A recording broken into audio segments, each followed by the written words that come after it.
আমার কাছেরটা এলাকার ভাইরা রে, যারা যারা এখনো দোকান পাতে ঘোরাফেরা করতেছে, আমি বলবো ভাই, এমন একদিন চলে আসবে আপনারা চলে যাবেন, আমিও চলে যাব ওই কবরের মধ্যে যাইয়া। তখন নাকি আপনাকে আমাকে সবাই রেখে চলে আসবে।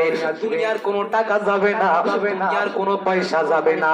ওই কবরের মধ্যে আপনি যদি আমল করেন, দুনিয়ার জমিনের মধ্যে যদি নামাজ পড়েন, আমার নবীর সুন্নাত অনুযায়ী চলেন রে আব্বা, তাহলে ওই কবরের মধ্যে গিয়া শান্তি পাইবেন।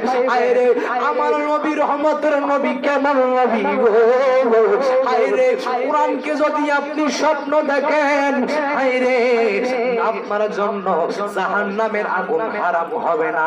এই আমার বাবারা রে, আপনি যদি মক্কা যদি আপনি স্বপ্ন দেখেন, তাহলে জাহান্নামের আগুন হারাম হবে না।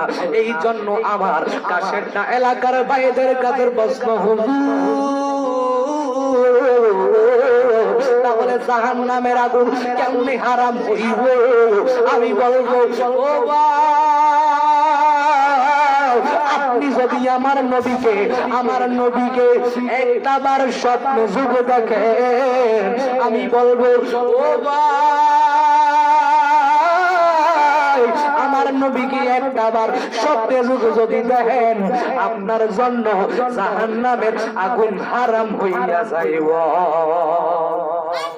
আমার বাবারা রে, এর জন্য বলবো আপনারা আমার নবীর মুহাব্বতের, আপনারা আমার নবীর মুহাব্বত নিয়ে গড়েন। আমার বাবারা, বন্ধুরা, নবীর প্রেমিকের দল, আমি